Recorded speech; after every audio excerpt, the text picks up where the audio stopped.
Hello, my name is Jamal Russell Black. I'm here with International Political Forum. Today we are interviewing Ambassador Barzun. Ambassador, thank you for joining us today. Please call me Matthew. Okay, I can do.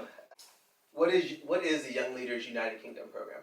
Well, thank you for asking. Of course. We shorten it YLUC because we think that's catchy, but it stands for Young Leaders UK, and we think it's kind of all in the name. So it's for young leaders, basically folks from 18 years old up to 30, roughly, who are doing a variety of things in a variety of places around the UK. They may come from arts or activism, business, culture, diplomacy, education, finance, government, health, you name it, but they're all young leaders, and we want to learn from them and engage with them. Why did you set up this program? Well, next year we celebrate 70 years since Sir Winston Churchill coined the phrase special relationship to describe the US and the UK. And I think he was right. It is a special relationship. And I think it's really important for us with the amazing past. Think about the commemorations around World War II, around the Cold War, all that we have done together, that we are inspired by that past and that we don't fall into the trap of getting imprisoned by it. So what does the next 70 years look like? And no pressure, but it's on your generation, on both sides of the Atlantic, that is going to be the stewards of this special relationship. So that's why we're doing it. Well, I'm sure we'll give it our best. What is some of the feedback, both positive and negative, you've heard from the young leaders regarding U.S. foreign policy? Well, it's a question we ask at almost every gathering.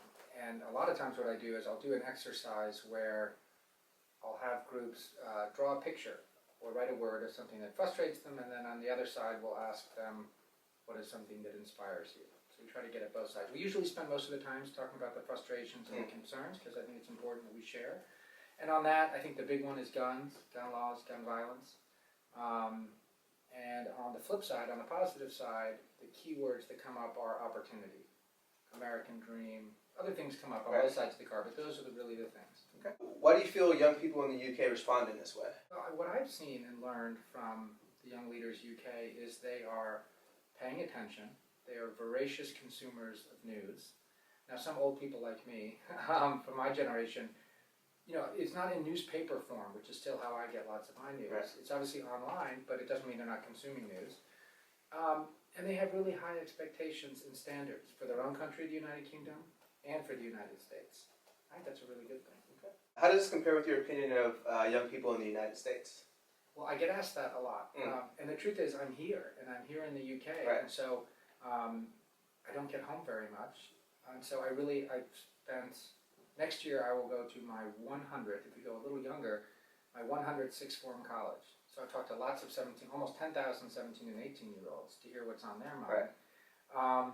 But the truth is, I'm not back home hearing what's on. My suspicions is that they're probably quite similar, but I'd love to find that out. What have been two of your best experiences with YLUC so far? Well, just a few minutes ago, we concluded one of our monthly conference calls, and we were spoken to, and we had a Q&A with John Favreau, who was President Obama's speechwriter from before he became president, in his campaign for president, and in his first 4 years of office. And that was a real highlight, because so many of these young leaders, no matter what field they're in, they are called upon to tell their own story or tell the story of their organization, and he gave some very practical and tactical advice about how to tell a better story. There's another thing that was a real highlight. So we often get together virtually because everyone's scattered around. We had questions today from Manchester and from Portsmouth and from London, and we have a great group in Belfast and Northern Ireland and Scotland and Wales. We're all over.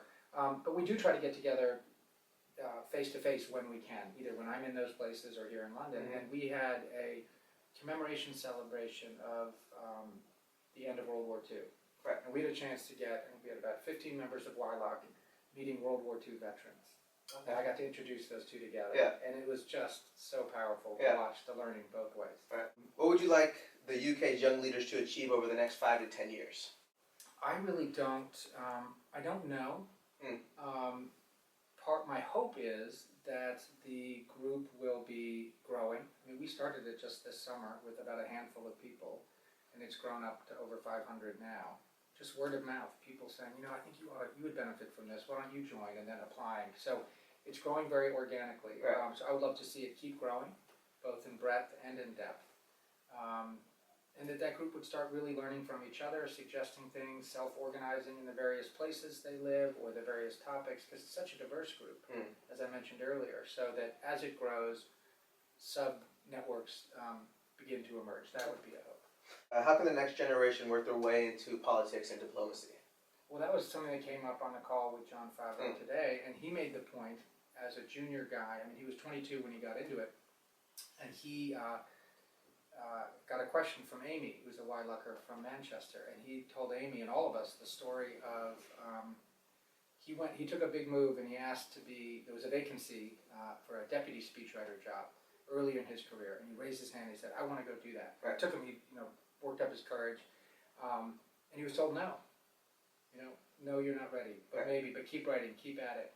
And then he said, so I resolved not to give up, even though I had a little setback, and he decided to throw himself in and to do what he said were the more menial aspects of the job, copy editing things, making coffee, that sort of mundane stuff, Right. And continued to make that a focus even after he did get the deputy job, so that the perception wouldn't be, oh, I'm too good for that now, that he did both, and I thought that was a good example. Lastly, what is your best advice for someone seeking to enter this field? Oh, well, many fields. I mean, I would say, building on what Jon Favreau was saying, I think it is really important for all of us, at whatever stage in the career, but especially for young leaders, to not be afraid to ask for help. And sometimes that can feel like it's coming from a position of weakness, but I think really asking for help is a source of strength. And you can go right back to the special relationship with Winston Churchill asking FDR for help way back then, and that's what friends do for each other. And asking for help, and when you receive it, say thank you. People are really willing to give a lot of advice, of mentoring to young professionals if you're courageous enough to ask. That takes a leap, but if you do it, I think it'll be repaid. Well, thank you, Mr. Ambassador, for speaking with us today. Matthew, come on, call me Matthew, thank you, Matthew, for speaking with us today. Thank you, Jamal. Really Until next appreciate it. time. Thank you for your leadership.